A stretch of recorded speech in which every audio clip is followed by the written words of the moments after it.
North Korea ने workers party की 75वीं सालगिरह के मौके पर एक अज़ीमुश्शान फौजी परेड का इंतज़ाम किया, जिसमें नई इंटरकॉन्टिनेंटल बैलिस्टिक मिसाइलों यानी ICBM का डेमोस्ट्रेशन किया गया। नॉर्थ कोरिया के नेता किम जोंग उन नई इंटरकॉन्टिनेंटल बैलिस्टिक मिसाइलों के डेमोस्ट्रेशन से असल में वाशिंगटन को ये पैगाम देना चाहते हैं कि प्योंगयांग लंबी दूरी तक मार करने वाली मिसाइलों को तैयार करने के लिए पुरअज़्म है।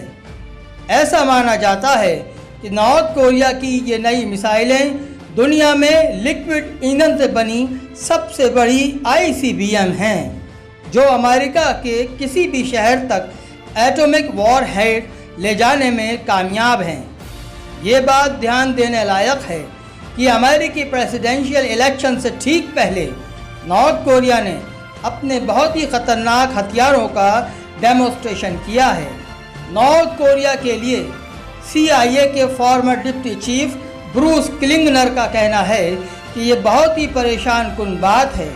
उन्होंने कहा कि नॉर्थ कोरिया ने यह दिखा दिया है कि वो नई मिसाइलों के लिए और ज़्यादा बड़े लॉन्चर बनाने की क़ुव्वत रखता है।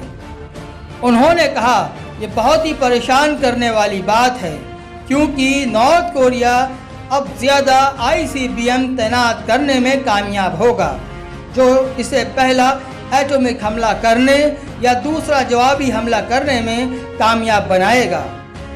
सियोल में मौजूद आसान इंस्टीट्यूट फॉर पॉलिसी स्टडीज़ के सीनियर रिसर्चर गो मयांग ह्यून का कहना है कि ये ट्रंप के लिए एक वार्निंग है।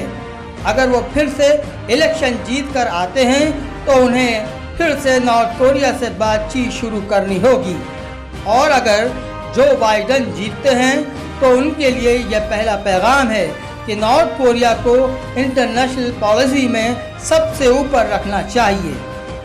नई मिसाइलों के डेमोस्ट्रेशन पर अमेरिकी हुकूमत का शुरुआती रद्द-ए-अमल बहुत ही ठंडा रहा। पेंटागन के स्पोक्सपर्सन जॉन सपल ने कहा कि हमारा एनालिसिस जारी है और हम अपने इलाकाई शराकतदारों के साथ गौर व फिक्र कर रहे हैं। हम परेड से जुड़ी रिपोर्ट से वाकिफ़ हैं। 2018 में अमेरिकी प्रेसिडेंट डोनाल्ड ट्रंप और किम जोंग उन के बीच हुई पहली समिट के बाद से नॉर्थ कोरिया ने बैलिस्टिक मिसाइलों का डेमोस्ट्रेशन नहीं किया था। नॉर्थ कोरिया अमेरिका समिट के नाकाम होने के बाद से नॉर्थ कोरिया कई बार ऐलान कर चुका है कि वो अपनी एटॉमिक और डिफेंस कैपेबिलिटीज़ को मजबूत बनाता रहेगा। परेड में दिखाई गई नई मिसाइलें उसके इसी पैगाम की तस्दीक करने जैसा माना जा रहा है।